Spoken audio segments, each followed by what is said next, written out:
Magandang araw po sa inyong lahat. Narito tayo sa The Mga Has Interviews. Kayo po ba ay nag-chat GPT o may AI chat kayo na pinasukan? Parang ito yung hot potato ngayong panahon na to.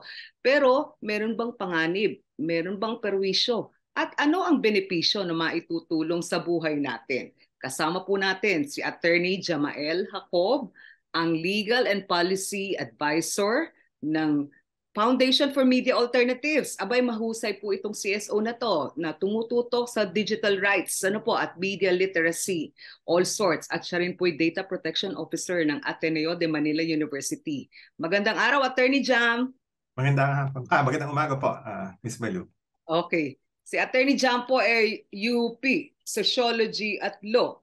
Pero siyang Masters in Human Rights Law from the University of Auckland at maraming mga aral na pinasukan at sinalihan din on data privacy. Attorney Jam, straight to the point. Ano ba itong mga AI GPT na sinasabi nila is parang bagong panganib sa pag-aaral, sa mga profesyon, sa mga manunulat, researcher, abogado? Ano ba siya? So yung ChatGPT, isa siyang chatbot. So doon nanggagaling yung chat doon sa pangalan niya, no. Ang isang chatbot ay essentially isang computer program na ang disenyo niya is i-simulate or gayahin yung isang normal na conversation or pakikipag-usap sa isang tao or sa ibang tao. Ngayon, unlike yung nakasanayan na nating chatbots like pag gumagamit tayo ng Facebook Messenger or kung ano-ano pang ibang programs or platforms na gumagamit ng chatbots. Ang kakaiba dito sa ChatGPT at yung mga kapareho niyang technologies is powered siya ng sobrang laking or sobrang daming data na nakuha nitong gumawa sa kanya, which is yung OpenAI, and then yung ginagamit na computing techniques na sinasabi nila. So dahil dito sa sobrang daming data na pinangahawakan niya and continuously niyang kinokollect pa at itong tinatawag na nating computing techniques, maaari siyang sumagot sa atin kapag kausap natin siya, tinatanong natin siya in a more parang meaningful manner. Pag sinabi nating more meaningful, pwede actually siyang sumagot ng follow-up questions, pwede niyang i-challenge yung premises ng ating mga sinasabi, pwede niyang i-reject kung meron tayong tinanong or ni-request na ang tingin niya is inappropriate, pwede niyang hindi sagutin yon. And at the same time, sabi nila, although hindi ko pa ito personally na experience, pwede din nga daw niyang i-admit if meron siyang pagkakamali. Tapos nagre-rely siya, ito yung sinasabi natin napakaraming data na pinanghahawakan niya, sa information for the most part na published online. So yung internet yung pangunahin niyang source of information. And then dagdag pa dyan, tayo habang ginagamit natin siya, kung ano man yung information, data na ini-input natin sa kanya, pati yon nasasama na doon sa database niya kumbaga. And pati yon ginagamit niya na rin in all future conversations, whether natin with it or conversations niya with other people. So lahat ng nalikom na data, itong ChatGPT, may Google Bard, meron ng Hugging Face, merong Bing. Ano yung differences at pagkakapareho nila? Maliban kasi sa kung sino yung nasa likod nila, no? So ang mga company, sambawa, yung sabi ko nga, yung ChatGPT, OpenAI yan, yung company behind it. Although malaking investor ng OpenAI yung Microsoft. Yung Microsoft, siya yung nasa likod naman ng Bing na sinasabi nga natin or na nabanggit natin. Yung Bard naman na nasa likod niya is Google. So yan yung primary difference, no, kung sino yung nasa likod nila. Apart from that though, medyo mahirap sabihin kung ano pa yung distinguishing marks nila dahil very secretive nga kasi sila sa, for instance, saan nila pinagkukuha yung information nila. And ano-ano yung mga techniques or algorithms na ginagamit nila. So kanya-kanya din kasi sila ng develop ng mga yon. It would be very difficult para sa mga outsiders tulad natin to really say ano yung mga distinctions. Siguro ang isa ko lang mababanggit ngayon is, for instance, yung na nabanggit kanina na Hugging Face, medyo open source siya. So yun, pwede ka actually gumamit sa kanya nang hindi ka nag-create ng account. As opposed to, for instance, ChatGPT, although may free version din siya, kailangan ka munang mag-create ng account para magamit mo siya. Ganon din itong Google Bard, kailangan meron kang isang Google account para magamit siya. So for now, yun siguro ang main differences na very apparent or kapansin-pansin. So the people or the organizations behind them, and then yung how easy it is for us to access them or use them. Ipaliwanag nyo lang medyo excited. Ang alam ko, marami kayo sigurong kaibigan, marami tayong mga kakilala, kapamilya na parang ang dami kasing gusto nilang pagawa. Itong sa mga chatbots na to, ano po, pwedeng yung Q&A, pangtulong sa eskwela, gumawa ka ng essay, gumawa ka ng tula, o magsulat ka ng awit o lyrics sa isang awit, at kung ano-ano pa, magsilip ka ng research sa isang negosyo, or even legal brief, ano po, para sa mga abogado. Ano po yung mga pwedeng mga activities? Bakit excited? At bakit parang tipong lahat ay gusto mag-shortcut sa mga chatbot? So yung in terms of uses, no, na medyo we touched on already kung ano yung pangunahing use na kung bakit excited yung mga tao, which is content creation. Okay. So kung gusto natin yung mga practical applications talaga niyan, so yun, so yung sa mga nagba-vlog ngayon, pwede siyang gumawa ng blog post for you, doon sa mga matagalan ng vloggers, parang napakadali na for them to do this. So yung mga frequent naman na visitors or users ng social media, pati social media posts natin, pwede natin siyang tagagawa na, kung lalo na kung tayo tinatawag na parang influencer or ano. So hindi na tayo maghihirap pa or mag-hire pa ng isang tao na magsusulat noon for us. So all these other things like coming up with email campaigns, video scripts, yun nga, mag-prepare ng essay, mag-ayos ng ating resume, magsulat ng cover letters, sabi nga ng iba, kahit kung gusto mo, mag-request ka rin na magsulat ng kanta for you or magsulat ng isang art of fiction or work of fiction rather, or tula, etc. etc. So that's one major use case, kumbaga, for this type of technology. And then, related din dyan, of course, is yung pagsasagawa ng research. Bago ka actually magsulat, minsan, kung tayo pa rin yung gustong magsulat mismo at hindi natin ipapaubaya sa kanya, at the very least, pwede nating ipaubaya naman or ipasa kay ChatGPT or yung mga kapareho niyang generative na AI na chatbots, yung pag-research mismo, susulat tayo ng mga tanong na gusto natin ng mga kasagutan,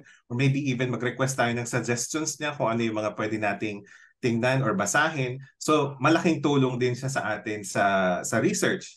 And then kapag nakuha na actually natin yung information, if meron na tayong data na pinanghahawakan or content, pwede rin nating i-upload yun sa kanya and siya yung paggawin natin ng analysis. So pwede siya actually mag-generate ng mga outlines ng or yung kung halimbawa meron tayong nakuha ang isang buong article, tapos sabihin natin sa kanya, pwede mo ba akong bigyan ng summary nito, tapos gawin mo in bullet points yung content nitong parang article na to para hindi ako masyadong mahirapan or dahil nagmamadali ka, etc. etc. So yan, yes. Tapos yung iba na medyo mas complicated and siguro para sa mga tulad natin na hindi natin masyadong ma-appreciate. Andyan din kasi yung coding na sinasabi nila na instead na actual text, codes actually ang ibibigay mo sa kanya at yun naman ang i-review niya, tapos sasabihin niya ano yung mga mali, paano mo ito pwedeng i-improve, etc. etc. Okay. So sa madaling salita, parang medyo quick, instantaneous at useful na tool, ano po? Parang shortcut siya. Pero mag-risk-benefit analysis tayo. Tila may mga mali o error. Sabi nyo nga, kung hinalaw sa internet yung mga datos na to, garbage in, garbage out yan. Pwede kasing mali. Pwede rin namang lipas na o panis hanggang 2021 yata, September, ano yung data so far nung mga GPT bots na to. Pero ano yung mga cost naman? Kasi parang sabi nila, depende naman yung tool na to kung paano gagamitin ng tao. Kung cost-benefit analysis siguro, so mabilis lang muna ano yung benefits, no? Although nabigay ko yung uses, pero siguro mainam din or maganda din sabihin natin na kung sa kabuuhan, pwede nating sabihin na in terms of benefits, andyan yung effectiveness. Halimbawa, kung gumagawa tayo ng research, dahil mas exposed siya sa maraming data, Kung tayo yung magre-research with limited time, with limited access to resources, so mas epektibo siya sa pagsasagawa ng research kumpara sa atin. Second, mas efficient din siya, or so yung efficiency is another benefit dahil nga in a matter of seconds, parang pwede siyang mag-generate ng information for us or mag-generate ng content, something na baka oras or maybe even days ang kailangan natin para makapagsulat ng similar or makapag-produce ng similar content. And of course, andyan din yung cost. Kasi for all this information, all this content na pwede niyang gawin, ito yung ordinarily, if hindi man tayo yung gagawa, may i-hire tayong ibang tao para gumawa niyan. So in some cases, they actually save us costs. Kung titingnan naman natin yung flip side, ano yung disadvantages, ano yung risk when using this technology, andyan nga yung number one, yung pagdating sa accuracy. So hindi laging accurate ang mga pinoproduce na content ng ChatGPT or other similar technologies. Kasi nga, sabi nila, itong mga technologies na to, napakalaki nung dependence nila doon sa training data or data na pinapasok sa kanila, and yun yung inaaral nila para makapagsagot sila sa atin or makapag-provide sila ng response sa mga requests or katanungan natin. So kung maganda yung nakuha nilang data, maganda din yung ipoprovide nila sa atin. Kung may mga errors doon, may errors din potentially yung ibibigay nila sa atin. And dagdag pa dyan, marami din mga, maliban kasi sa inaccuracies, meron din mga iba pang hindi ganun kanais-nais na bagay na embedded sa mga kinukuha niyang text. For instance, kung may biases doon sa content na kinukuha niya, even yung biases na yun, potentially magre-reflect din doon sa sinasabi niya sa atin or pinifeed niya sa atin na information. So, because of this very inherent parang flaw niya, lalo na sa ngayon, this could lead actually to inaccurate, untruthful, or even misleading information. Kaya, if we look at it that way, na potentially isang napaka-powerful vector or spreader siya of disinformation in the future. Kung lahat ng i-feed sa kanya, for instance, is maraming falsehoods, maraming errors or inaccurate information. Kasama din yan yung normalization nga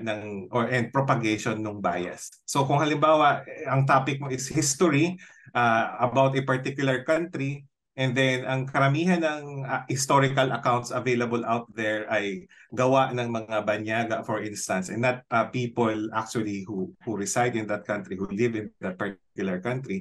So potentially yung perspective lang noong foreign historians ang marireflect doon sa ibibigay din sa atin na information na if we're conducting research, napakalaki ng implications nun. That's just one, no, inaccuracy. Second would be yung potential niya din to infringe on copyrighted materials. So again, malaking bagay nga yung training data. Ngayon, kung nag-input sa kanya ng copyrighted na material, malaki din ang potential na ang ilalabas niyang material is may elements noong copyrighted material. Yun, kapag let's say yun nga, pinagawa mo siya ng isang kanta, isang love song, halimbawa.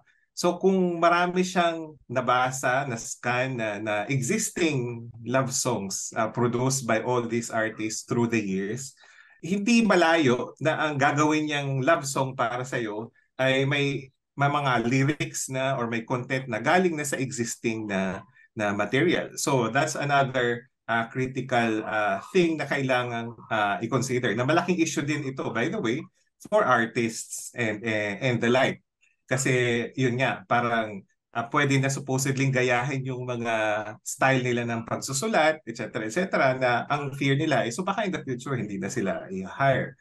Okay. Third would be data leaks or breach ng mga confidentiality obligations. And ito may mga concrete examples na tayo dito. So ang sinasabi lang kasi natin dito, so sabi nga natin, di ba, pwede mo siyang gamitin by inputting your own data or at least information na ikaw yung may hawak. So let's say you're working for a particular company. Let's say pinasulat ka or pinadraft ka ng isang kontrata, lawyer ka working for a particular company. and then gusto mong ipa-check sa kanya if maayos yung kontrata or may kailangan ka pa bang idagdag sa kanya, etc. etc. And of course, that contract will possibly contain some very sensitive or confidential information na under negotiations, etc. etc. Ngayon, kapag ipinasok natin yun sa kanya, and magiging part yun ng database niya, posibleng in future conversations nitong ginamit nating AI or ni ChatGPT for instance, posibleng may magtanong sa kanya or may mag-request din sa kanya ng examples ng isang contract or etc. etc. And then pwede niyang i-share or sabihin doon sa taong yun kung ano yung nabasa niya doon sa kontrata na binasa niya from us. And ito actually ang reason kung bakit quite recently maraming kumpanya ang ipinagbabawal or pinagbawal na yung paggamit ng mga employees nila ng ChatGPT. Dahil nga doon sa fear na baka may mga internal matter sila na baka inadvertently i-share ni ChatGPT or nitong chatbots na to other users in the future. And then, andyan din yung violation of privacy rights and data protection laws. Kasi, and there are several ways na pwedeng gawin ito ni ChatGPT, no? So, number one dyan is yung compliance actually with data protection laws. Hindi natin alam kung paano siya nagko-comply. And by this, siguro mag-enumerate lang ako ng ilan. No? So, sabi kasi ng data protection laws tulad ng Data Privacy Act natin, dapat alam natin as individuals paano gagamitin yung ating information, paano natin pwedeng i-exercise ang mga karapatan natin in relation to our information. Alam natin kanino sinishare ng mga ibang tao or ng ibang ng organization yung information na binibigay natin sa kanila. Gaano nila katagal tinatago yung data and paano nila sinisecure. So all these things required ng isang data privacy or data protection law. Pero pagdating kasi sa mga technologies tulad ng ChatGPT, wala tayong alam sa mga yan. So hindi natin alam kanino niya yan i-share, hindi natin alam hanggang kailan niya yan tinatago, potentially nga, hindi niya yan dinidelete ever. And then kung kani-kanino, potentially naman kung sino yung gagamit ng technologies na to, posibleng sa kanila ma-share itong mga information natin. So all of these things, parang on paper at least or at present, parang pwedeng sabihin na in violation of data privacy laws, which is why may mga bansa, especially sa European Union, na pinagbawal even for at least for a time yung paggamit din ng ChatGPT dahil nga daw sa tingin nila nag-violate siya ng data protection laws. And then another way na nag-violate din ng privacy would be yung possibility na mag-disclose siya or mag-share siya ng maliciously ng information. So sabi natin kanina nga, prone to error siya. So baka mamaya ang i-provide niyang information kapag may nagtanong tungkol sa atin, parang inaccurate information, baka i-describe ka as isa kang kriminal or nagnakaw ka ng ganito, etc. etc. dahil inaccurate yung information na provide niya, and kung sino man yung mag-rely doon sa information na yon, so magiging ng iba yung perspective na o tingin nila sa atin, even if mali actually yung information na pinigay sa kanila. Data breaches din po. Dahil nga by its very nature, information system siya and napakaraming information ang pinangahawakan niya. Anytime na may ganyan tayong system, lagi siyang prone na mabibreach or magkakaroon siya ng leak. And nangyari na yan actually sa ChatGPT mismo. Just recently, I think it was around March this year, na inadmit naman mismo ni OpenAI na nagkaroon sila ng data breach. So yung mga conversations ng ibang users, so halimbawa ako, ginagamit ko siya, yung mga pinagtatanong ko, let's say kay ChatGPT, naging visible siya sa ibang user. So pwede naman, si ganito pala, interesado pala siya sa ganitong mga bagay, etc. etc. And then, on the side din, yung mga paying customers ni ChatGPT, yung payment information din nila na-disclose or naging visible actually to the public. So that's another thing. Siguro I will stop there muna, no? Kasi kung tutuusin, kung gusto natin siyang i-discuss extensively, marami siyang potential privacy implications. Okay. Tapos yung last na lang siguro yung pagdating nga sa ethics, no? So it can be used actually to commit or carry out unethical practices like yun nga, which may not necessarily be illegal but are unethical, like yun nga, pag nag-commit ng plagiarism. So yan naman, disadvantage siya for those people nga na who would be dealing with users of these types of technology, like teachers, like bosses or superiors na may nire-require na outputs from their employees, from their students, etc. Okay. etc. Sa mga binanggit niyo po, parang mas marami yung cost or risks. Ano po? Kesa doon sa benefit. Actually, parang pag tiningnan mo, exciting tingnan, ano po, enjoy, magtanong na magtanong, pero yung unang concern ninyo, yung data accuracy or data integrity. And then it moves on to yung parang data privacy issue or yung data ethics issue na binanggit ninyo. So paano mo i-correct yun? Ano yung accountability nitong mga chatbots na to? Yan nga ang napakalaking issue din with these types of technologies. Kasi kung babasahin natin yung fine print na kanilang terms and conditions, parang andun yung disclaimer nila na sasabihin nila ang information nila can sometimes be inaccurate, and kaya mainam din daw na mag-research ka pa rin on your own, etc. etc. Ang built-in mechanisms nila for correcting it, although hindi natin alam how exactly nila ginagawa yung corrections, is that for these chatbots, at least the ones I've used, meron silang prompt after nila sumagot sa iyo tapos tatanungin nila if satisfied ka ba doon sa sagot na ibinigay nila sa iyo. For instance, so yung mga binigay mo, pwede mo actually i-thumb down. I think Bard yung na-encounter ko na may ganyan. I-thumb down yung sagot niya to indicate na hindi ka satisfied. Pero beyond that, wala na tayong idea how exactly it will operate para i-correct yung information na yun. Kasi I think yung Bard, if I'm not mistaken, if sabihin mo hindi ka satisfied, it will provide you with an alternative answer. And then, kapag hindi ka pa rin satisfied doon sa second, parang natitigil na siya doon. So I don't know if kung may paid version ba, parang unlimited yung alternative answers niya, etc. etc. Pero yan so far ang nakikita natin na attempts nila to address it. And then at the same time though, we have to be very aware nung disclaimer nga nila na sinasabi nila parang walang claim on their end na kung ano man ang sagutin or isagot ng kanilang platform ay parang gospel truth kumbaga or 100% accurate. At saka meron po sila parang abiso din na they don't make political commentary on persons, etc. Ano po, yung ibang mga applications. Pero ang problem ho doon is paano kung mali? Kasi may sa ChatGPT at saka sa ibang chatbots na technology, merong September 2021 lang daw yung kanilang cut-off nila, di ba? So ibig sabihin, 2 taon na panis na yung kanilang datos. Kaya hanggang ngayon, halimbawa, si Vice President Leni Robredo ang Vice President. Si Vice President Sara Duterte, mayor pa rin ng Davao City. Paano ho yun nakaliligaw ng kaisipan o kamulatan ng ating mga kabataan at maling-mali?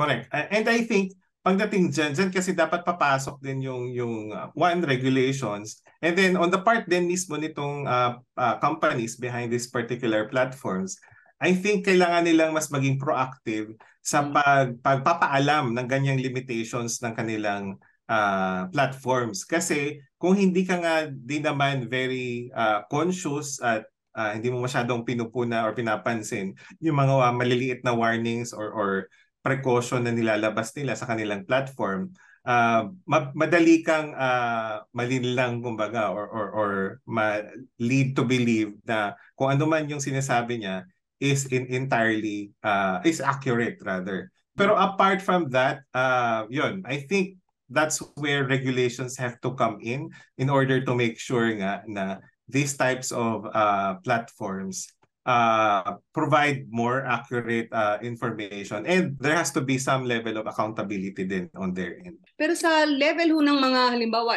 ikaw ay estudyante. Okay, so ang ChatGPT instant, somehow fluent, but not always correct. Parang ganun yung problem mo, no? So ang sabi nila sa mga ilang eskwelahan o pamantasan abroad, banned na ang ChatGPT o ang mga chatbots na ito. Kasi nga, ang nalalaktawan daw ay yung ability ng ating mga mag-aaral to do critical reading, critical thinking, critical analysis. Kumbaga, trabahong tamad ang nangyayari. Ano po yung kaisipan dito ng Ateneo o ng FMA? Ang mga eskwelahan ho ba dapat mag-ban, i-ban ito o adapt? So dito I think not necessarily lang sa Ateneo, no? Pero I think yung schools are just beginning to have conversations about the use of these types of technology. So medyo early pa into the process. I'm not aware of specific regulations so far put up by schools na, let's say, prohibiting parang explicitly prohibiting the use of these platforms. Pero so far, ang nakikita ko kasi ang debate ngayon is yun nga, on the one end is prohibit it, on the other is to live with it. Ngayon, yung mga nagsasabi kasi, even among those na nagsasabing dapat ipagbawal yan, meron din naman sa kanilang implied admission kung gaano ka hirap, if not even imposible, na i-implement ang isang absolute prohibition sa ganitong klaseng technologies. I mean, you can prohibit its use, let's say, kung doon sa school using, let's say, computers or the internet access na pinoprovide ng schools kasi pwede nilang i-block, let's say, yung website ng ChatGPT or similar platforms. Pero konti lang or hindi niya magagawa yung absolute prohibition kasi meron na rin tayo mga internet sa kanya-kanya nating mobile phones. And then yun nga, if we're talking about papers na kailangan gawin overnight or maybe you have to write through the course of a semester. So paano natin babantayan ang mga tao sa paggamit or hindi paggamit to make sure na hindi nila ginagamit yung ganitong technologies.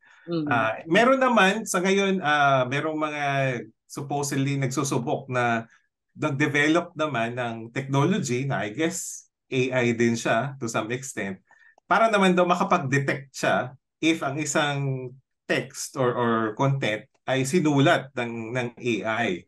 However, yung accuracy ng ganitong technologies ay unproven pa. In fact, some would say na kasing inaccurate din sila nito mismo mga chatbots na to. So we can't also entirely rely on them. And then yung iba din nagsasabi, madali din daw kasing i-game or i-circumvent yung ganitong technologies. Ang gagawin, yung may nagsuggest na nga na parang so kung nagpasulat ka ng paper, let's say kay ChatGPT, parang i-upload mo na naman daw siya sa iba tapos ipaparaphrase noong ibang platform naman yung existing mo ng sulat. More difficult na daw yun for at least itong tool na develop na yun. So in other words, hindi rin reliable yung ganong klaseng measure. Kaya nga I think yung iba mas nagiging matunog yung kanilang advocacy na instead of yun nga taking the drastic approach na absolutely prohibit it.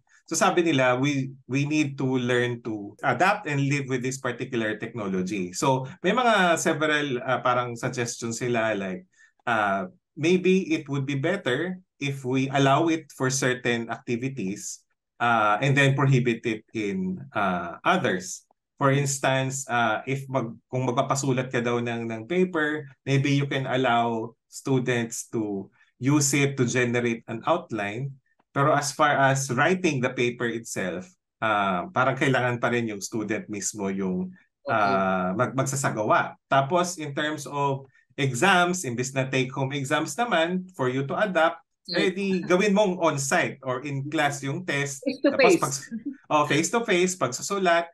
Or kung gusto mo, graded recitation siya or kung hindi, group discussions, etc. etc. So parang ang request dito is for the educators, for the academic institutions to adapt to this particular technology. And then may point din naman silang maganda, sinasabi na since mukhang inevitable itong technology na to and we will have to encounter this and deal with this, especially yung students when they grow up and they enter into the workforce. So we also have that responsibility to equip them para alam nila how to interact, how to deal with these types of technologies. Ngayon, kung i-deprive daw natin sila ng access to these type of technologies, then once lumabas sila sa ating parang sa ating institutions from the schools, then that would be the first time pa lang na malalaman nila kung ano ito and then paano gagamitin, etc. etc. So sabi nitong mga proponents na parang adapt nga with the technology, then we miss that crucial opportunity to actually help them para that early, sa school pa lang, alam na din nila paano nag-work itong AI, paano niya pwedeng i-reflect yung biases ng gumagawa sa kanya, paano siya pwedeng i-misuse or even i-weaponize, para din maiwasan sana nila or hindi sila maging part ng problem kapag sila na yung nasa posisyon to use or to be even behind this particular platform. So, yun din yung mga sinasabi niya. And then for all the rest, mga more of practical advice na lang sa mga teachers, like mas kabisaduhin daw nila yung pagsusulat ng mga students nila para alam nila if all of a sudden biglang na iba daw yung style and then may telltale signs na iba yung nagsulat. So parang in a way daw naman may point, diba? Na parang paano ba natin na-figure out before na hindi pinasulat sa iba ng isang estudyante yung isang paper na hindi nila kailangan ng AI for that. Kailangan lang nila ng nanay nila, tatay nila, or kakilala nila, or may binabayaran sila for that matter. So may mga ganun ding klaseng technique supposedly to deal with this problem. Then pag nagtanong ko sa ChatGPT ng URL o ng link ng sourcing niya, parang tila ang tagal o kaya hindi niya ibibigay. Isa yun sa posible. Ano po? Ano yung sourcing nitong mga ChatGPT? Could you request them or could you ask them or demand na saan galing itong mga pinagsasasabi mo? Very protective sila pagdating dyan sa training data na yan. And here, actually, may insight ako dyan kasi apparently there is already this industry. Usually, yung main players, kumbaga, is nasa abroad. Merong mga companies actually who exist na ang pinaka-business actually nila is to come up with the training data. I was able to talk to a reporter also from Germany about this one. Based on her investigation, there is this company there na parang nag-hire sila ng mga Pilipino, among others, Venezuelans, and then parang BPOs na rin ang dating na if i-employ ka nila, and then every now and then may i-request sila sa'yo na i-provide sa kanila. And then hindi mo actually alam kung saan mapupunta yung data mo. So halimbawa, one time daw, sabihin nila sa'yo, can you provide us with two of your IDs? Parang let's say government issued IDs. And then kung ma-provide mo yan, tsaka kanila babayaran. Now, apparently, yung ganung klaseng request, ang tinitrain kasi na data, ang tinitrain kasi na AI for that is yung mga AI na ginagamit ng mga banks, financial institutions, di ba? Para pag in-upload natin yung ID natin, tapos isa-scan niya para sa know your client or know your customer processes nila. So, para mas maging epektibo yung pag-scan ng AI sa mga IDs, so kailangan nila ng sangkatutak na IDs. Ngayon, may mga businesses na yun yung ginagawa nila. Parang punta sila dito sa mga bansa tulad ng Pilipinas na maraming tao na nangangailangan ng pera. Tapos yun, i-request nila yung information na yun and then to provide naman ng mga tao even if hindi sila comfortable actually na ibigay. Hindi nila alam kung ano yung mangyayari doon sa ID nila. Ang point ko lang dyan is yung pinaka-client noong businesses na ganito, hindi naman nila alam kung saan kinuha nitong businesses na to yung data. Hindi nila alam na galing pa lang Pilipinas specifically until makita nila I suppose yung ID. Pero kumbaga wala silang pakialam na doon. And then covered din sa most of the time ng mga confidentiality agreements. Even actually yung businesses na ganito, may confidentiality agreement din sila with the people providing their data, providing their information. So, very opaque yung ecosystem pagdating dyan. So, mahihirapan tayong tibagin yan unless siguro nga papasok na yung government to come up with regulations. What regulation could government do? Kasi parang at the moment, ang sabi dun sa isang pag-aaral, yung AI strategy ng National AI Strategy, ng DICT, ang adoption rate so far, stage 1, ng AI sa Pilipinas 7%. Okay, this is for all sectors, business, industry, labor, education, etc. So parang tila unusually Low. or unknown or unaware ang ating gobyerno sa mga usaping ganito.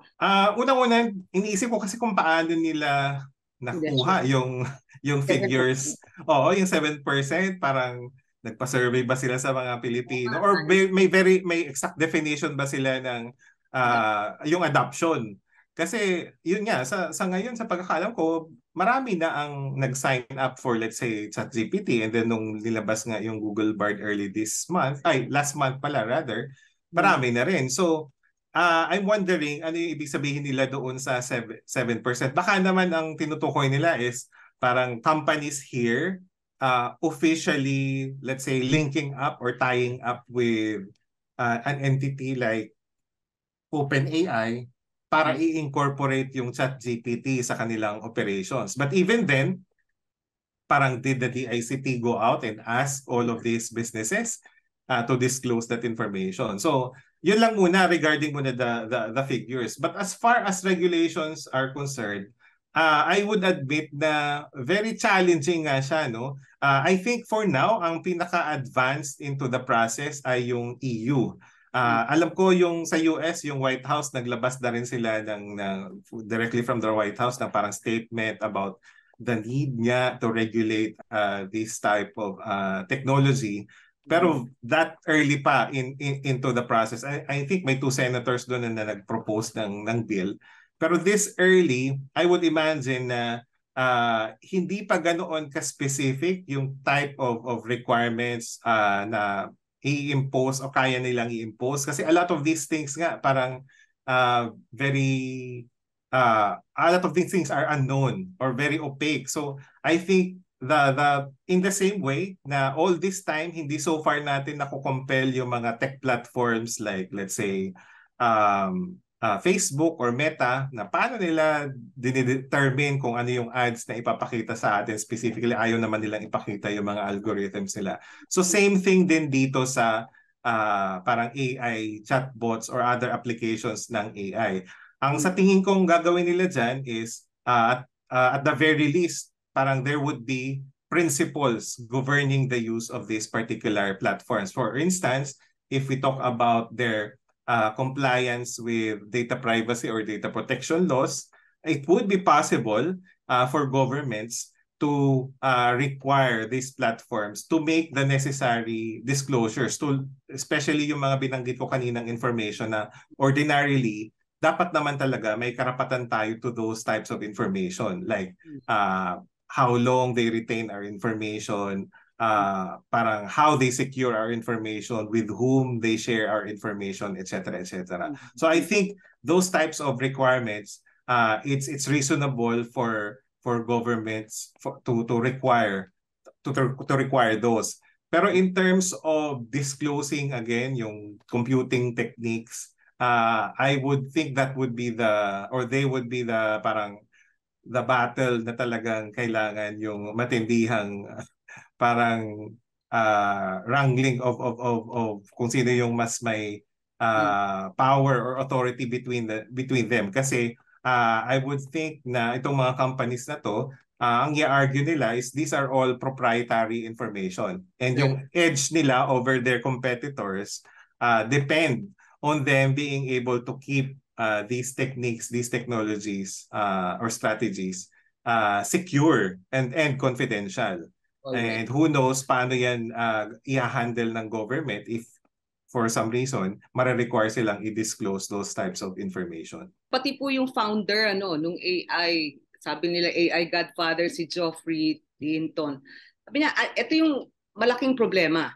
Parang this is the new threat to human existence. Parang kung mare-replace daw ba ng AI ang mga tao, at some other studies would say na actually ang problema mo is this is turning into the new global crisis. Correct. Worse than climate change.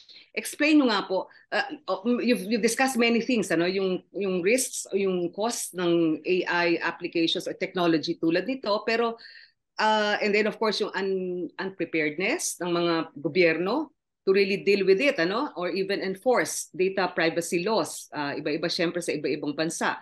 o yung reluctance ng itong mga technology providers na to kung paano yung kanilang data sourcing o yung kanilang coding system, yung content system na generate nila. Totoo ho ba na ito ang bagong parang global crisis o silent emergency na ating haharapin? Yes, I think throughout history, siguro na lang, huwag na tayo sobrang go back in history. No? Pero in recent history, I think mabibilang lang natin sa mga daliri natin kung ano yung talagang mga major disruptions, especially pagdating sa technology. Andyan, of course, yung pagpasok ng internet. And then after that, I think the next one would already be the phenomenon nitong social media. And then after social media, I think it's fair to say na ito ng pagpasok ng AI yung next major disruption. And we touched a bit on the effect of this particular technology sa labor. Naturally, would affect almost everyone.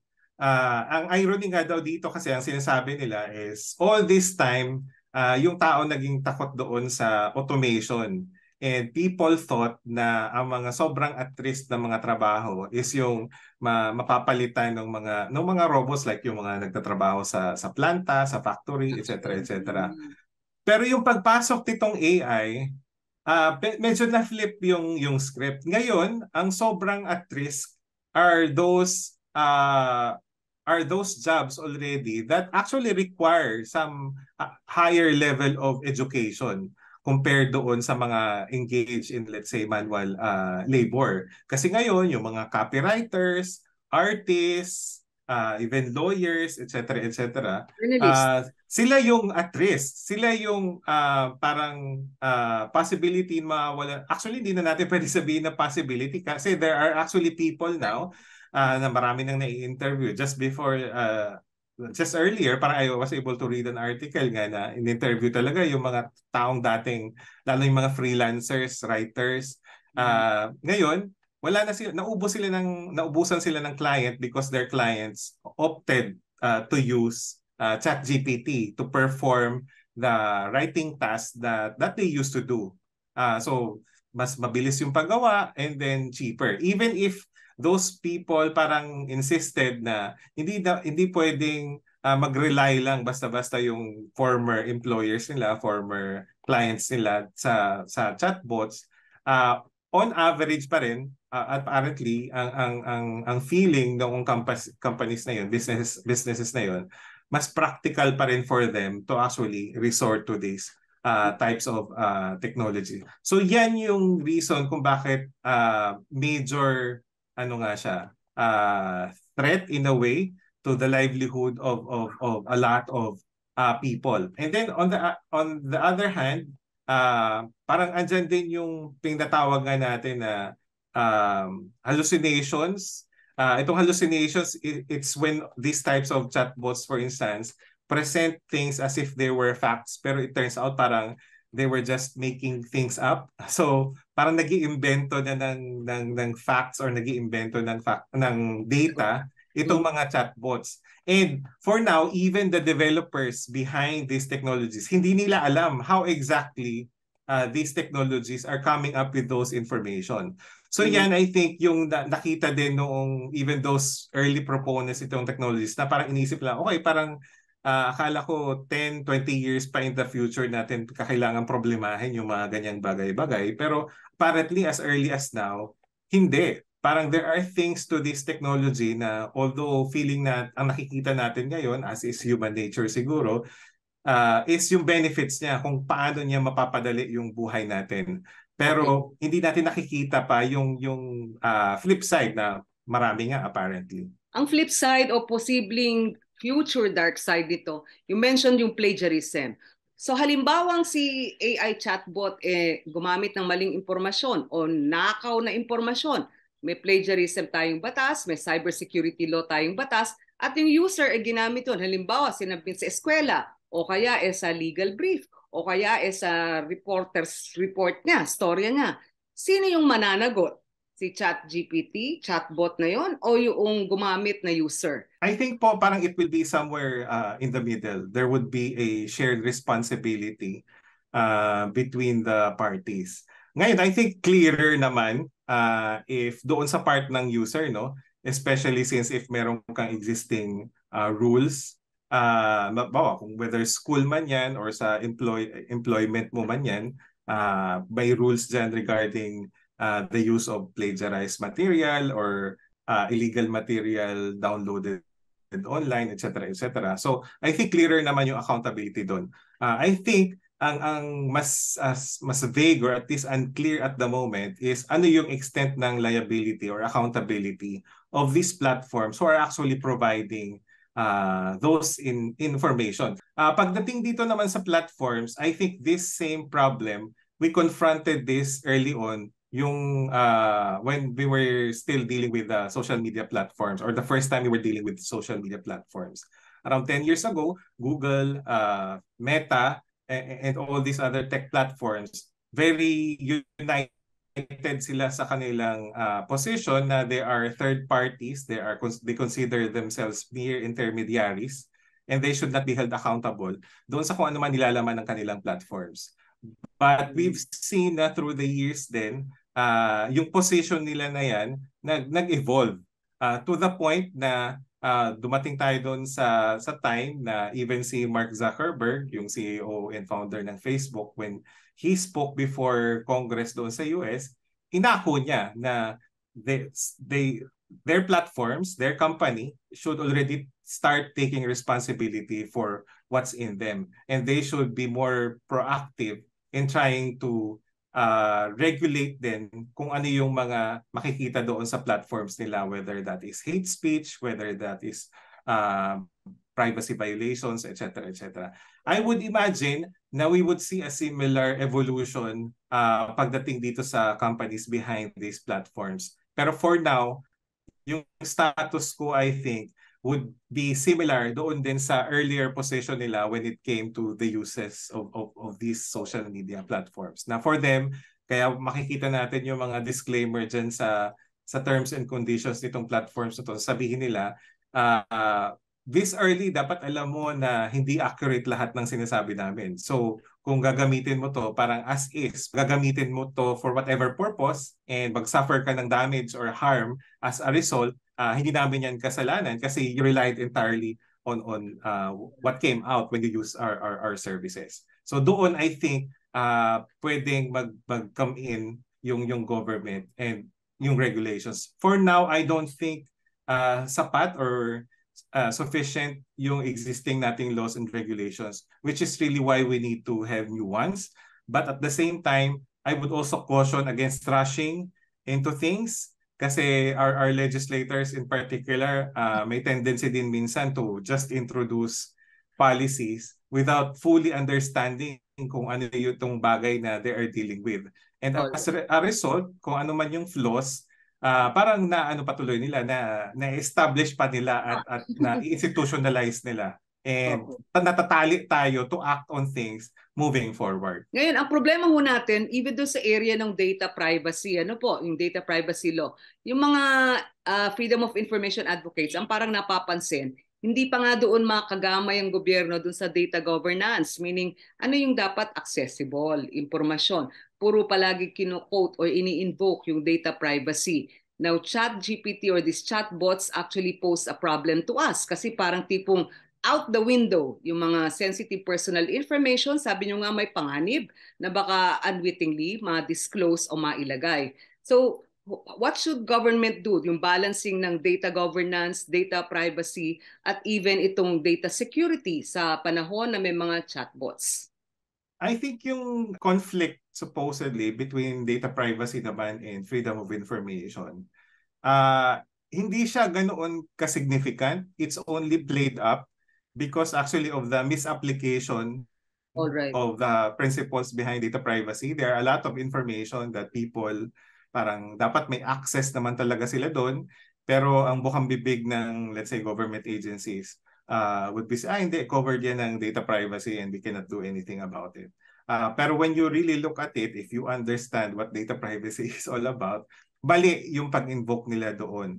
So when we talk about these chatbots, ang nakikita ko naman kasi dito is it could liberalize access to information if we look at it, in the sense nga na these companies behind these platforms, these technologies, continuous lang yung pagkalap nila ng information. So if all this information are natin alam kung saan sila kukunin, pwedeng makuha sila or ma-scrape sila off the internet nitong technology. So in that sense, yung information becomes more accessible to us, which is good. Ang problema nga lang is if those information contain sensitive information. So let's say na lang, yung data breach ng COMELEC noong 2016. If you could, in theory, as a user ng one of these chatbots, kung kulang ang kanilang mga guardrails, pwede mong i-upload yung entire database, yung mga database na yun. And then pwede ka, and anyone saying na parang mag-prompt ka parang, can you provide me with all the information disclosed doon sa database ng 2016 involving the Commission on Elections sa Pilipinas, etc. etc. In theory, pwedeng ibigay yun sa'yo nung chatbot. Ngayon, magiging critical dyan is if yung platform itself prohibits the uploading of personal information, especially sensitive personal information. I would think na itong companies na to are saying na they do have such guardrails, pero pag binasa mo kasi ang halatang lawyers yung nagsulat kasi hindi siya ganoon ka parang ka-absolute in the sense na pag-upload ng personal data, ng sensitive information. Parang we try to do it, pero we cannot guarantee na wala talagang napapasok. Alright. So I think, pagdating dyan, parang malaki talaga ang responsibility nila to make sure na sila din may internal rules and policies and security measures, controls, to prevent parang malicious actors from actually using their platforms for less than noble means. Same thing pag tinag-uusapan natin ang cybercrime. There are actually malicious actors, mga hackers, ina-upload nila yung mga codes nila for their malware, itong mga software na ginagamit nila pang hacking, to make it more effective. Kasi tinatanong nila ito ngayong mga chatbots parang paano ba i-improve itong code na to, may mga errors ba dito, etc. etc. So in theory, nagiging tool pa ng mga hackers itong chatbots to make their illegal activities parang more effective, more harmful. Para humusay sa panloloko, ano po? Ngayon, ang tanong ko, may transparency reports dati, parang regularly, Pero at some point also, ang worry mo is, syempre, gano'ng kakumpleto yung kanilang dinidisclose sa mga transparency reports na to. The flip side is, some governments would tend to control or game this technology, these platforms. Ano po?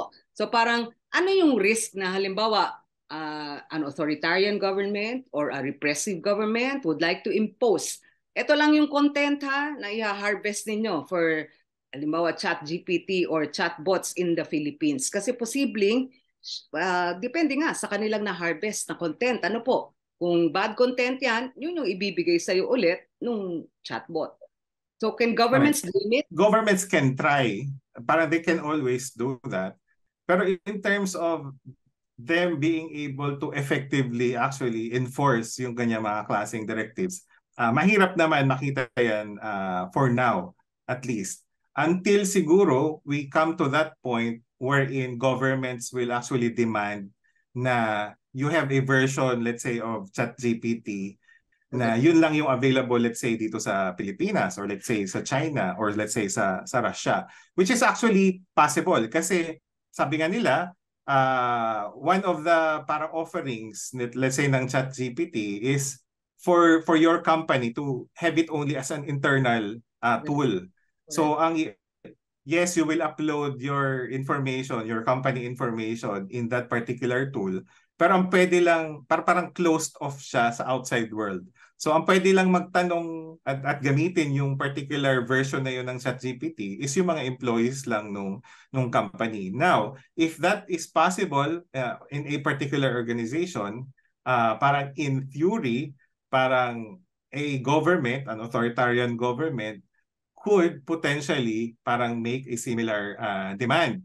Ngayon, it would again depend na doon sa tech platform or sa company behind these chatbots, how much actually they are willing to agree to such requirement. For now, I think ang pumapayag sila is when governments ask them na yung data centers nila na containing all information galing sa isang particular country, dapat located din doon sa country na yun. So let's say Russia, sabihin ng Russia na parang, oh Google, kung mag-ooperate ka dito, so you will process the data of Russians or Russian residents, parang ganon.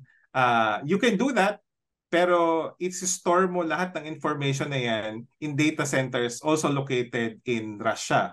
Parang ganon. So kailangan pa nilang magpatayo doon kung si Google ka, pag kailangan magpatayo doon ng data center or magre-rent ka siguro if meron man, to comply with that directive and to be able to do business in that particular country. So yan, so far ang alam ko na meron at least mga pumapayag na businesses or companies. Pero pagdating na dito in terms of compelling, let's say, Microsoft or OpenAI or Google and saying na you cannot parang collect parang information na that is critical, let's say, of the government or the president here, or yung flip side naman yan, requiring them to collect only from specific sources. Parang kasi nga to begin with, for a government to do that, dapat alam niya kung saan kumukuha ng information itong itong platforms. And so that means may potential na parang history could be written from the point of view of the powerful. Ano po? So parang parang direksyon yan. But also, ang question dito is, this is a technological advance, but also it's business. What's the money behind it? Well, I think for now, andyan yung medyo upfront naman, no? Na para sa kanila is, there is a paid version ng ChatGPT. Diba? So doon pa lang, there's money already. Pero I think, parang small potatoes yun, yung makukuha nilang pera doon from compared to doon sa other possible uses ng information or data na magagather nila when people use this particular platforms. I think by this time, sawang-sawa na tayong marinig yung kataga na parang data is the new oil or data is the new gold, etc. etc. Pero it's still rings true in the sense na data is really quite valuable. Not quite, is very valuable in this day and age. Ngayon, and we have to remember na when we use these platforms, tandaan natin na hindi lang tayo humihingi sa kanya ng information. We are actually giving also information to the platforms. Even our questions are data that it can use in the future. More so, if you are one of those people na nag-upload nga ng sarili nilang data sa platform for their use. Meron akong nakilala na tuwang-tuwa siya kasi ang ginagawa niya, ina-upload niya yung mga style ng pagsusulat, yung mga written outputs niya in the past para matrain niya daw si ChatGPT para magsulat na ng future works niya. Kasi nagagaya na yung style niya. Oo, pero ang I think hindi niya na-appreciate is yung data niya na yun is nandoon na sa platform at hindi niya alam kung yun nga, yung sinasabi ko hanggang saan niya gagamitin, etc. etc. At hindi niya na-realize na if meron siyang mga clients nga ngayon na gusto ang style niya ng pagsusulat, kaya siya continuously may employment, if kaya na palang gamitin ng mga clients niya ang ChatGPT to have it write the same way she does, then wala na siyang trabaho in the future. And she only has herself to blame kasi siya pa yung nag-upload ng kanya mga information in this platform. Ngayon, nawiwili lang siya kasi napapadali daw yung trabaho niya. Pero she has to look further, parang 3, 4, 10 steps forward and see parang nasaan na ba ako after matutunan nito yung paano ako magsulat. Wala na, magiging obsolete na yung talent ko or yung maiko-contribute ko. So yun. Killing her golden egg. Correct. Ang tanong natin, simulating human conversation, yung ginagawa o sinusubok ng nitong mga chatbots na to. Pero sa tunay na kwentuhan, o balitaktakan ng mga tao, merong back and forth na mabilis. On the contrary, ito yung mga Parang ang problema mo sa ChatGPT is kung ano yung binigay niya, kung hindi ka masinop na sumuri, etc. Parang yun na yun, kung ano yung binigay niya. Ang nagiging role ng user passive, parang gano'n. Sabi nila, depende daw yan sa paano mo tinitingnan yung ChatGPT. Yung prompt ang pinaka-important. Paano fine-frame yung questions? Ano yung tanong na tatanungin mo? But of course, sabi nyo nga, may risk. Pwedeng aralin the way you put your questions or you field your questions. Ano? The second point is yung point ng parang paano yung verification or validation. Posible kasi na parang some people would just rely on it kasi it's so easy. It's quite a useful assistant. Ano yung users beware advisory ninyo? Saan dapat mag-ingat o maghanda ang mga gumagamit nitong mga chatbots na to sa posibleng panganib? Whether estudyante ka o writer ka o artist ka o abogado ka o negosyante ka. Ano yung users beware advisory list mo? I think number one is to accept nga na these things are not always providing us correct information. So if we are going to maximize parang our use of these types of technologies, at least for now, dapat at most is they should only complement or supplement kung ano yung sarili din natin pinaghirapan na trabaho. Kung nagsusulat tayo, helping us to parang find more material or to look at things in a different way, etc., etc. And then, yun nga, parang if we are asking it for information na medyo kailangan ng fact-checking, then we have to do that. At hindi lang accept things parang on face value na kapag pinrovide niya, you actually accept it as if siya na yung katotohanan. So that's one thing. Always be conscious of that. And then, number two, I would be very cautious. In fact, I would not even advise yet yung binanggit ko kanina na example na you actually upload your own information, your own written outputs, thinking lang na it will benefit you. Kasi nga, lalo na ngayon na we have no idea whatsoever what these platforms, what the companies behind them are doing with our information. Hindi natin alam how it will actually come back and haunt us in the end. So pag sinabi nating haunt us, it could be as bad as replacing us or making us obsolete. So yung may isang writer na nabasa ko, nagdo-dog walking na lang siya from copywriting to dog walking kasi at least daw yung at least doon sa US binabayaran yon. And then hindi pa yan kayang gawin ng AI. Pero precisely because of this type of things. So we wouldn't want to be the one responsible actually for the demise of our own parang usefulness, parang ganun sa ating client. I think yung two, I think ang pinaka-important. Dahil yun yung pinaka may malaking impact on us. Yung first one, because if we don't take care or if we are not conscious of the accuracy of these types of things, mapapahamak din tayo sa ating trabaho or mapapahamak tayo sa ating academic works. The second one, yung work na rin mismo natin, yung contributions natin ang magiging at risk and prospectively magiging obsolete. And then who knows how else our individual privacy rights parang could be compromised simply because we provided our information with little to no information also kung ano ang mangyayari dyan sa mga pinoprovide nating data, sa mga inputs natin sa kanya. So I think those two are most crucial.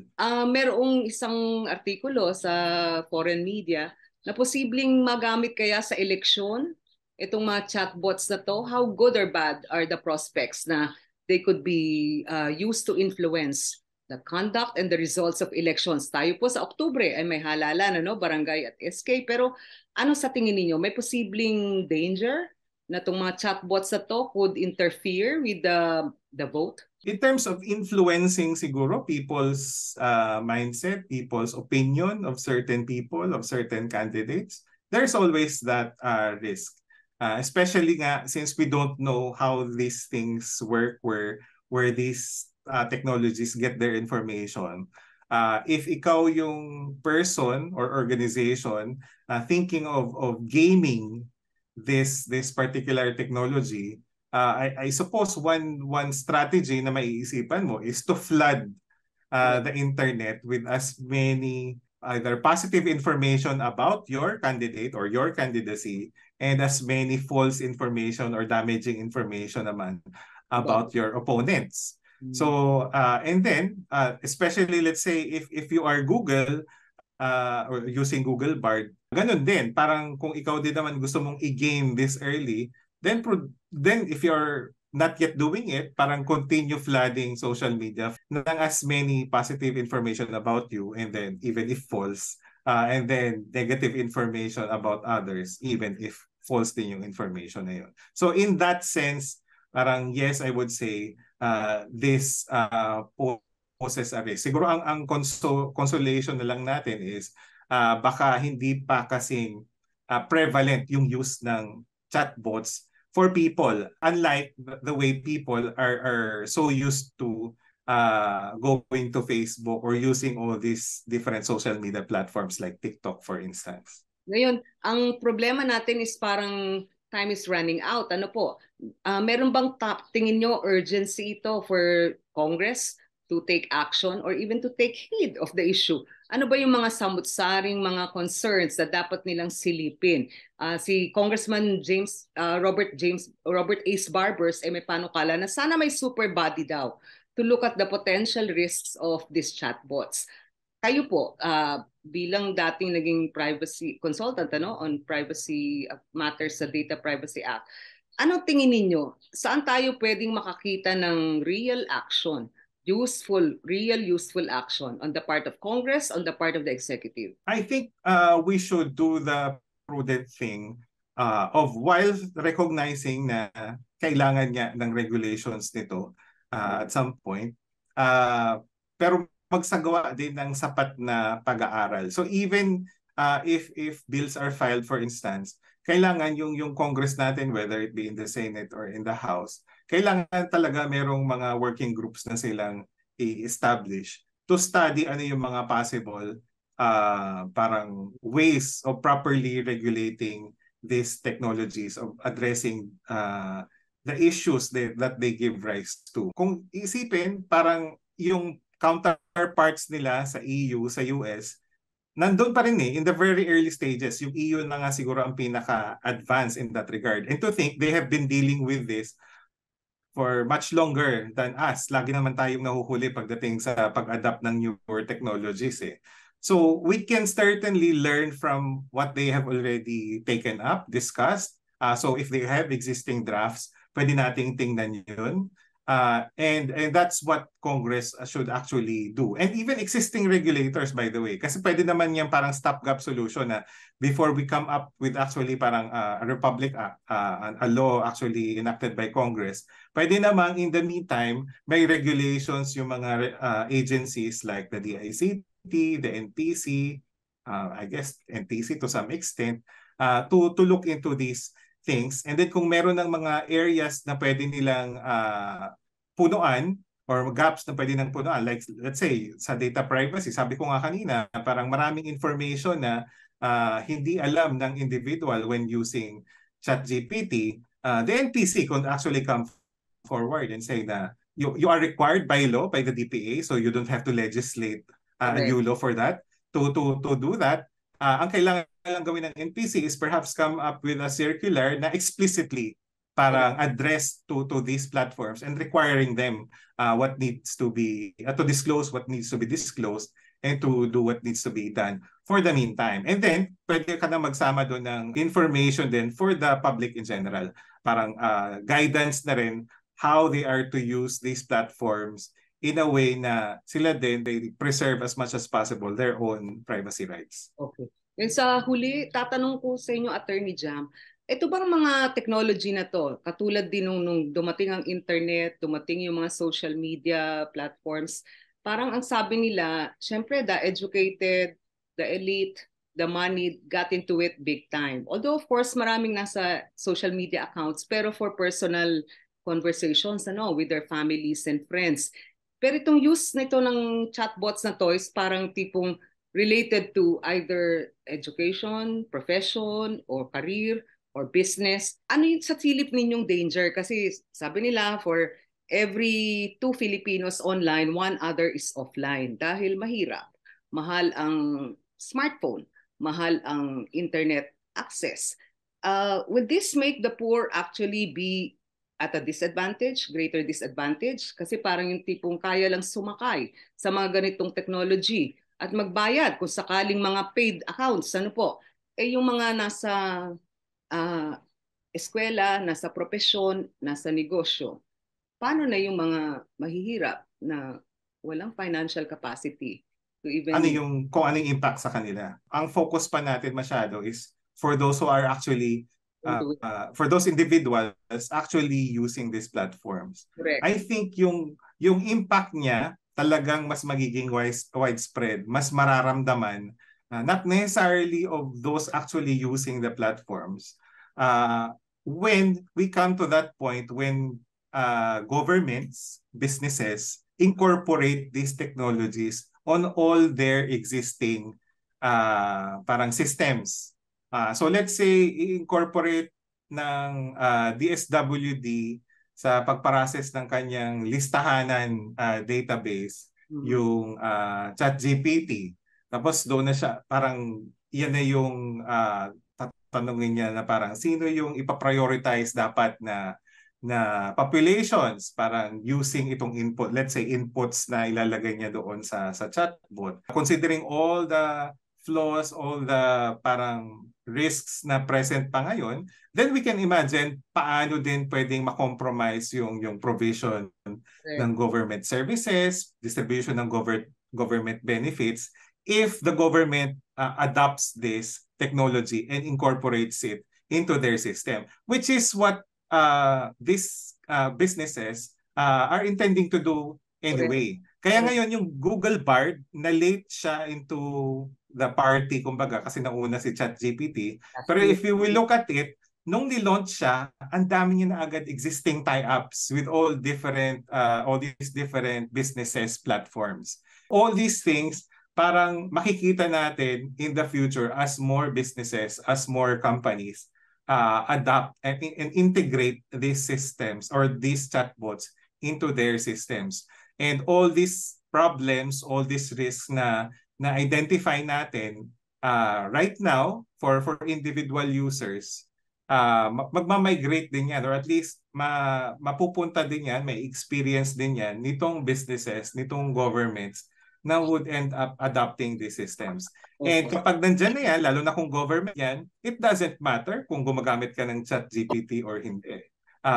What matters is that government is using ChatGPT or Google Bard. So doon, sa ayaw at sa gusto mo, posible kang maapektuhan nitong types of technologies na to. Pwedeng positive, pwede rin namang negative. Kung may access ka rin sa internet at kung mayroon kang hindi nga po eh. Yun nga ang risky dyan eh. Or ang problem dyan eh. Kasi you don't even need to be the one actually accessing the technology. It's only necessary that government. So, and the businesses for instance. So kung ano man yung tinatangkilik mo na negosyo, kung kanino ka man na ahensya ng gobyerno nagre-rely sa serbisyo niya or sa benefits na pinoprovide niya, if that entity is using these technologies and is not careful enough in addressing yung mga shortcomings niya, ikaw na walang kamalay-malay na averse ka nga sa paggamit nitong mga technologies na to, maapektuhan ka. All because these people, these organizations, these government entities you are dealing with are actually the ones using these technologies. In the next few months or year, ano sa tingin niyo ang dapat bantayan ng mga tao dito sa kwentuhang ito? Right now, I think a lot of people are excited about it. Maybe a few people are starting to rethink ano ba talaga yung mga panganib o pwedeng disadvantages nitong technology na to. Ano sa tingin nyo ang dapat sana mangyari on the level of users, on the level of government agencies, and on the level of legislators? I think for users or prospective users, ang importante for us is to have a balanced approach sa types of technologies sa type of technology na to. I know it's parang almost impossible to do dahil again if we look at history, human nature suggests na kapag may panibagong technology, all of us are focused on or parang hypnotize tayo doon sa benefits niya. Kung ano ba yung magandang dulot niya sa atin. Paano niya ba napapadali yung buhay natin? Regardless of how many times we try to remind people na pag may bagong ganyang type of technology, there's always a downside to it. And we always have to be wary of those disadvantages, of those risks. Para nga, kung lulusong tayo, kumbaga, alam natin, informed tayo doon, and we can be ready for any potential setbacks na magre-resulta if gagamitin natin ng technologies na to. So I would certainly hope as users or prospective users, yes, we try not to close our minds to new technologies and then embrace them whenever necessary or whenever they are beneficial. Pero don't be too focused and gross doon sa benefits. Alamin din natin, maging informed tayo sa kung meron man silang downsides and paano natin paghahandaan, paano natin poprotektahan yung sarili natin against those things. So that's for the individual users. For the government and the private sector in general muna, I would think that a similar approach is also necessary. It's easy for companies to think na kung maganda ito sa bottom line nila na parang less people to employ, or we can actually demand na lower ang rates nito mga usually hinahire natin kasi ang alas ng hawak natin is sige papagawa ko na lang yan kay ChatGPT, parang ganon. Pero yun nga, we have to be aware na for now parang there are still so many things na hindi pwedeng gawin ni ChatGPT and all these chatbots. Meron pa, ang dami pa rin ng limitations in as much as marami din silang possibilities na in-open up. So it's not as immediate or it's not as simple as just replacing people with chatbots, parang ganon. So we have to be aware of that para nga hindi rin padalos-dalos yung ating decision making. And there have been companies now, they've had to scale back yung adoption nila nitong AIs nung sinarealize nga nila, okay, masyado pa palang maaga and mali yung decision natin. And then on the other hand, be wary also nga of how these things can impact the people that they actually serve, yung constituencies nila. If they don't use these things properly, if hindi sila aware sa limitations, people, whether these are their clients, their customers, their stakeholders, their constituents, could actually suffer if hindi rin maayos yung pag-adapt nila nitong technologies na to, if they become too reliant on these technologies. So they have to be aware of the complete picture, not be sold parang 100% agad to the idea na this is everything about this is good and therefore we can proceed with adopting it parang wholeheartedly, parang ganon. And then for government, of course, may dagdag silang responsibility, which is to make sure na these things operate in a proper way. If there are laws that they need to comply with, existing laws rather, then they need to make sure na those are complied with. And if kailangan may ma-penalize or may ma-sanction, then they should do that.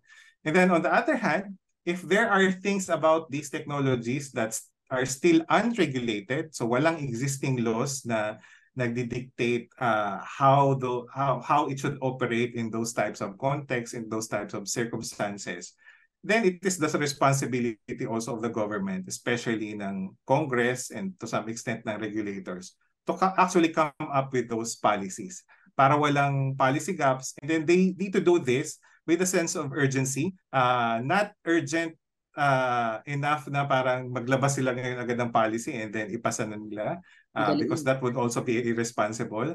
Pero with a sense of urgency that they need to start now in studying what actually is happening on the ground and what are the appropriate measures that they need to legislate to regulate these types of technologies. Magaling at ang dami po naming natutunan. Attorney Jamael Jacob, siya po ang Legal and Policy Advisor at Coordinator ng Privacy ng Foundation for Media Alternatives. Talaga pong, I think napapanahon na lahat tayo ay magbantay. Dapat yata embrace it, explore it, eyes wide open. Ano po, parang enjoy the benefits but also be wary of the risk. Yan po yung mga chatbots na to. Maraming salamat, Attorney Jam. At Thank you po. patayan po natin ito. Sa susunod po ulit, magkwentuhan Thank you tayo. po. Okay. Thank you po and welcome.